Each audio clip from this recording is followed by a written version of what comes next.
Hello everyone, welcome back to Machine Organization and Programming. In this lecture we're continuing to explore the pointer array equivalence, and we'll be taking a look at arrays and the memory model. This lecture was originally a really long 90-minute lecture that I'm chopping into pieces to hopefully make it more organized. So my example is just going to continue right from where the pointers and the memory model example left off. So hopefully that's not a really abrupt transition. And without further ado, arrays and the memory model. I'm gone and created a simple array, just an array of integers. It has 5 numbers in it, 0, 10, 20, 30, and 40. And then I'm just going through. So I've got a for loop, and I'm just printing them out. So I'm printing out array. This is going to be array 0, 1, 2, 3, 4. And then the decimal value of that array entry, so 0, 10, 20, right like that. Then at address, and then again my little prompt saying array index 0, 1, 2, 3, 4. And the address that it's actually at. So to get the address of an array element, I need to basically use the index notation to go get that array element and then give it the address of operator. All there is to it. Okay, so pause the video, go ahead, put this code into your own machine. It took me 4 lines to add a couple things, and run this yourself so you can compare the memory results that I'm getting with what you're seeing, and just make sure that you understand there's likely going to be differences between my picture and yours. All right, let me pop over. I already ran this on PowerShell. Wait, one more thing. So this is sort of a nice, easy way to just do it, but I've hard-coded a couple things right here. First, I've hard-coded the number 5 as the size of my array, and then I've got an array 0, 10, 20, 30, 40. A better way to do this, instead of hard-coding the 5 in and having to type it twice right here, would be to use a variable. Let me go ahead and real quick. And the way we do this typically in C is to define a variable. And define variables, these are, when I'm using define, anything that begins with the hash is going to be a compiler variable. So I'm defining a compiler variable, not a C variable, something for the compiler. And I'm going to call it array max, like that. I'm going to do it all caps. And then to define a compiler variable, there's no equals, it's just the name of the variable and what I'm defining it as. So I'm going to copy and paste this in place of my 5 here. There we go. And the other thing I'm going to do, in case I want to go back and change this and make it smaller, rather than hard coding my numbers, I'm also going to use a for loop. Less than array max, I plus. Here of I equals I times 10. Okay, there we go. Now this should give me the exact same thing, but now I'm using much better programming practice and not hard coding any of the sizes of my arrays. Part of the reason I wanted to do it this way, using the constant or the compiler defined variable, is that in C, I'm going to speak very what's the word? Inaccurately, I guess. Supposedly requires that the compiler know the size of the variable ahead of time, the size of an array. It must be compile time determined. That's not entirely true. They've added variable length arrays in actually a revision that was quite a while ago, so C no longer needs to know the size of an array ahead of time, but older versions of C definitely did. So we still see this kind of structure where we define a compiler variable, and this is just find and replaced in the code. So the very first step, we had 4 steps to the compiling process. The very first step dealt with all of these compiler commands. So include just copied and pasted the entire file, standard.io.h, and define is just going to find and replace anywhere that we've used array max and replace it with the number 5. All right, that's all I wanted to say here. Let me go back over and show you the results. Okay, so I compiled it without that change. Let me click recompile. I didn't save it. Save. Compile again. Clear that, and now let's run this. There we go. Now, check this out. So I've got the old code right here. I already see one difference because I've got the other monitor open with these addresses. The address has changed just by a little bit. So I'm going to go grab a screenshot of this and pull it up, and we can compare the old screenshot with the new screenshot of where these things are and talk about why they changed. And then I can see that I've got my new information about the array. So in a screenshot, I'm going to talk about these addresses and how the compiler chose to lay these out in memory relative to this other data that we've got in there. Once again, let me go do those things I just said I was going to do. All right, guys, I made a new slide. I've got the old version up here with the original addresses for that program I just declared 2 integers and 2 pointers. And then here's the new version, the upgrade, where I've created a 5-element array. And I've printed out the values and their addresses. And so check this out. If we just look at this very first variable A is located addressed FF14 in the new version, and it had been at FF1C. So this is the picture of the old version. At 1C right there, I've got A, and this is moved to 14. So it moved up by 2 addresses. And in fact, we can see they're all in the same order. It's just shifted this entire block up by 8 bytes. So pointer B is now at 08. A is at 14, so shifted by 2 lines. So I'm going to go ahead and I will change this for this example, but from now on I'm probably not going to adjust that when they move things around. So chances are, if we go back 2 slides to this picture where I was looking at things, something changed down here in the stack frame for PowerShell, and it needed more space. I did run some more commands, probably expanded the history. I'm not sure what it is. I'm totally guessing here. Something changed that. We recompiled and we changed the length of the code. So the code is no longer, because I've got extra code for that array. And there's now more global data, more text. And let me pull this up. In this right here, printf address of, it's now got this text also stored in the text section right there. Still not using the heap, nothing dynamically allocated. And then, of course, we now have the array that's also going to be stored with the local variables in main. So main has reserved a little more space for local variables. And I'm not sure, but all of those things caused something to change. But it was a minor change, and we just see these addresses shift by 2, the size of 2 integers, 8 bytes. All right, so let me go ahead and put all of this in the picture. The other thing I noticed, and so this is going to be a problem, is that we're looking at here, the very last entry, FF04, is right here, FF04. And then we've got FF00, and then we're off the top of the picture. So I'm going to shift this whole picture down a little bit so that this FEF4 address is actually not off the screen. So this is why this lecture takes so long to record, because I keep having to redo the memory picture after I do an experiment. All right, give me a sec. Let me go put this picture together. All right, I've got this put together now. So I've gone ahead and shifted all the addresses. I had to add an extra digit because we're now spanning from E, E4, E8, EC, EF0, EF4, EF8. Here it rolls over to the next hex digit in the 3rd position, so E to F. So I needed a 3rd one. And we got 48C, 048C, 048C, 048C, 04. It looks like I didn't make any mistakes yet. If I spot one, I'll get it fixed.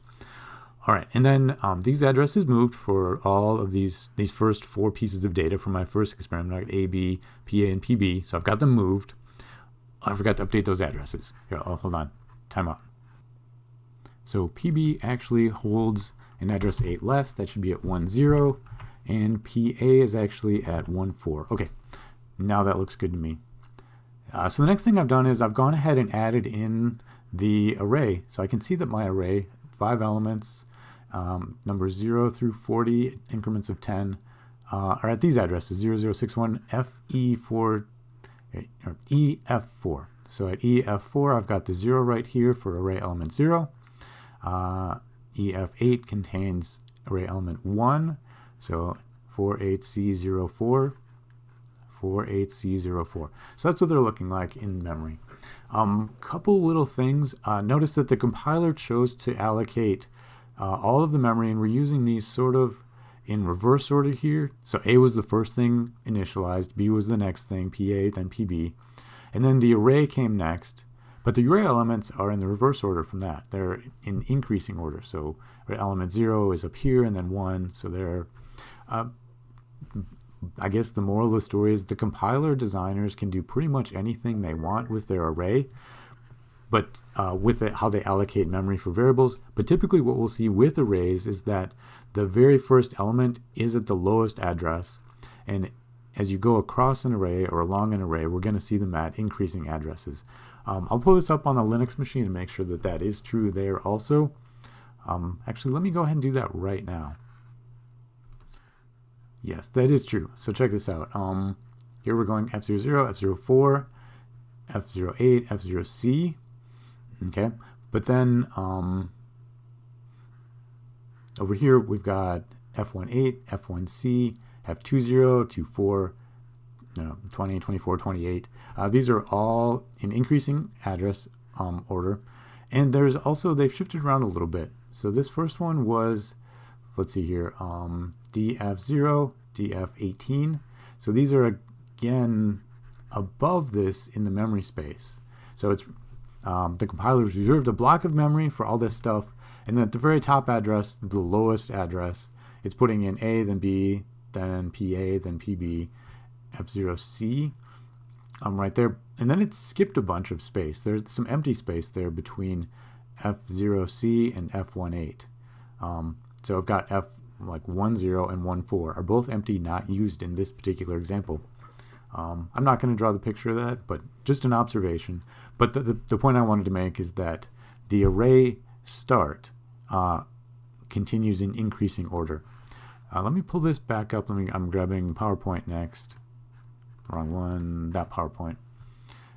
Now, when we have this address space that looks like this, when I start declaring variables, local variables, arrays in stack frames, the very bottommost thing in a stack frame is that return address info, where the function goes when it's done executing.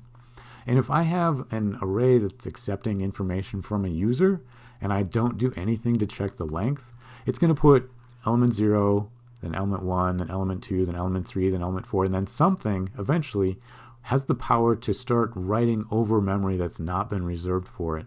And eventually I can overwrite that return address. And again, this is the buffer overflow attack. I highly recommend you guys take computer security. That was a really great class. I loved it. One of the very first programming assignments is to write a buffer overflow attack that requires you to like really understand what's going on. So this class is like gold for getting ready for computer security. All right, back to what I'm talking about over here. There it is. So in fact, you can see the increasing array. So in this stack frame, I've got local variables. Here's my array. If I kept going, if I added another element to the array in my code, I stopped it at array max. If I were to go and just say, well, here, let's just initialize my array with some extra stuff. Here, I've got room for 5. Let's make this 25. If I go make that change, it's going to overwrite all of this information. It's going to overwrite A, it's going to overwrite B. I kind of want to see this. I claim that this is going to work. I want to see it happen. Let's go ahead and do this. And I'm not going to do 25 here. Let's just do 4 extra, so we'll make this 9. And see what happens when I print all this information out. So let me save that. Again, like I said, I wanted this. Yeah, here was me copying it back over to CSL. There we go. Compile and run it. So check this out. So A started out at 3. B was 4. Here's my array. 0, 1, 2, 3, 4, 10, 20, 30, 40.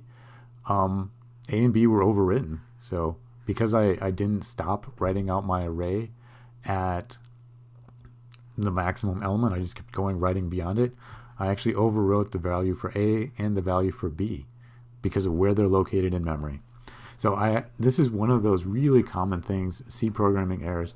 As the programmer, it is your responsibility to know how big all of your arrays are and keep track of that yourself. The compiler does not help. There was no warning at all. Was there? I just compiled this. I've got warning, all warnings turned on. No warning that you overwrote the other data. By not checking, it makes this go faster in 2 ways. First, compiling goes faster. I don't need to worry about any of that checking. And running the code goes faster.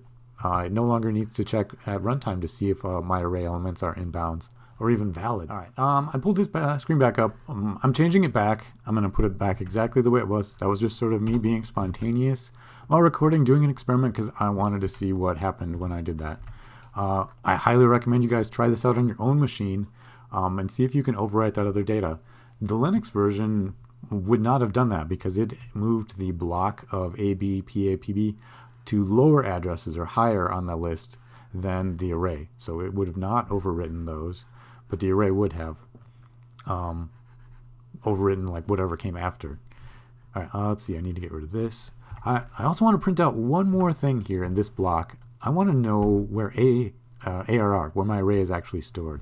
So here, let me grab, let's see, one of these lines. That one will be fine. ARR. I'm going to print out the value and the address of ARR. And just see what, I'm pretty sure this will give me some sort of error message when I try and do this. But I want to see what it says so I can talk about it. Save.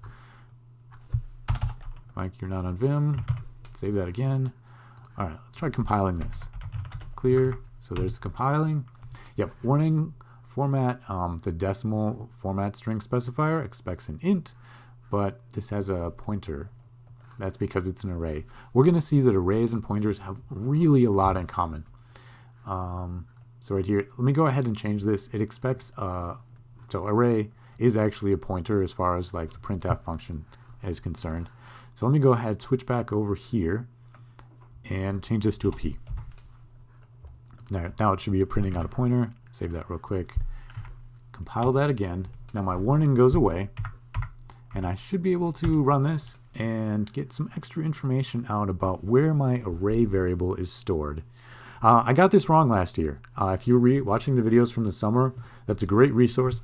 This is one of the places where I know I made a mistake and learned a lot since I recorded that lecture. I don't believe anybody pointed out in the comments, and I'm not going to like go claim I made a huge blunder. It's pretty minor. What I had done before is I had said that array actually gets its own space in memory somewhere, when in fact what happens is it's actually got the same address as the very first element. So when you compile C code, let me see if I can break this down. All of the different variables, in this case I've got A, B, PA, PB, and ARR array. The compiler reads that and it puts the names that I chose in a symbol table. And then on the other side of that table, it matches that up with the memory addresses that it's going to be using. Okay, if I have a pointer that points to an array, that pointer gets a memory address where it's stored, and the value stored there is the first address in the array. Now, if I'm just creating a primitive array using the bracket notation like this ARR is not stored somewhere in memory. It's not a pointer to that memory address. It is that memory address. So let me try and make this a little more clear. Where's PowerPoint? The other PowerPoint. Hold on, that's the wrong screen. There we go. So I've got my array right here. On this line right here, I've got the first element of ARR. This is also where we have ARR without any brackets. And I'm not, this is probably, where I need some more space to make that look good. This is not the best way to write this. There's not a good way to write this. Oops, typo, ARR. There we go. Technically, the symbol table inside of the compiler is just associating that variable ARR. It's treating it as a pointer that points to this address right here. And it's also giving, here, let me switch back over here. There were two pieces of data here. I printed out F4, and it's also located at address F4. So both of those. It's basically a pointer that points to PowerPoint. There we go. It's a pointer that points to right here, the first element, and it is that element.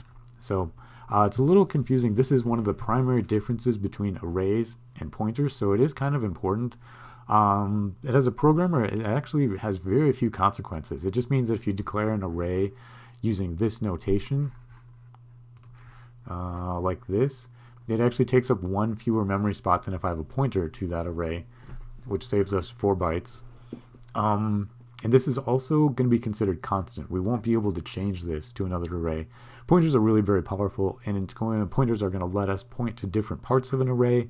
I can switch from one array to another. So there are a lot of advantages to using pointers, but it does have to keep track of, like, not only does it store the pointer somewhere. Let me switch back. And I'll add a pointer picture to this in a second, but that'd have to store the pointer somewhere with an address, just like PA right here points to that value. I would need a pointer to this array that would point to address EF4. ARR doesn't take up memory. It's not in this picture at all. I've got it in parentheses here, and I guess that's the point. It's not in this picture, which I guess is like showing that something's not there is not super useful, but it's important to understand the differences between pointers and arrays, because they are so similar, and this is one of the minor differences between them. All right, next up, I just thought of another experiment that I want to try. I'm going to make my array a little bigger real quick. We'll make it 25 elements. So we're going to reserve more space. We're going to initialize more things, and then we're going to print out more stuff. Now, I didn't test this. It's getting late, and I just want to see what happens if we skip initializing and we just print out what's in this array. We should be finding that somewhere in there we've got a 3 and a 4 and some memory addresses, because that's it. Only no, wait, I take that back. That's if I reserve 25 places, that's not going to overwrite them. If I reserve 5 places, then we should see them in there somewhere. Let's try it this way first. So quick experiment. If this doesn't make sense what I'm doing, pause the video and stare at it. I'm creating a small array, then I'm printing out 25 values from it. In fact, let me just change this to 25. There we go, 5 and 25. And this array was in memory in front of all these variables before, AB, PA, and PB. And I didn't change any of them. I didn't initialize anything. So we're should be just looking at whatever the memory space is right there and an extra 20 elements beyond it. All right, so save this. Yeah, like I said, I didn't test this yet. Let's just see what it looks like. All right, cool. So here we go. I've got A, B, 3 and 4, got some memory addresses. And then the start of my array, elements 0, 1, 2, 3, 4, this is just going to be whatever garbage was in that memory because I didn't initialize it. So C does not do any initialization for us. And then let's see here. We got down to, yeah, here's the 3 and the 4. And above that should have been pointer to A and pointer to B. This is the decimal version of those, I believe. And in fact, let me see here. Yeah, here's 18 and 14. So 18 and 14. Yeah, looking good, looking good. And then the point is, these aren't 0. They were not default initialized. I'm actually looking at memory that overwrites another part of, or it doesn't overwrite, but I'm like out of bounds accessing things I should not have the power to access, but I do. It's not invalid. It's just really bad practice and leads to giant disastrous errors. All right, I just want to do that. I'll show you what happens if I don't initialize it. I'm going to go put that all back, and then I'm going to grab a pointer to my array and start talking about pointers and arrays and their connection.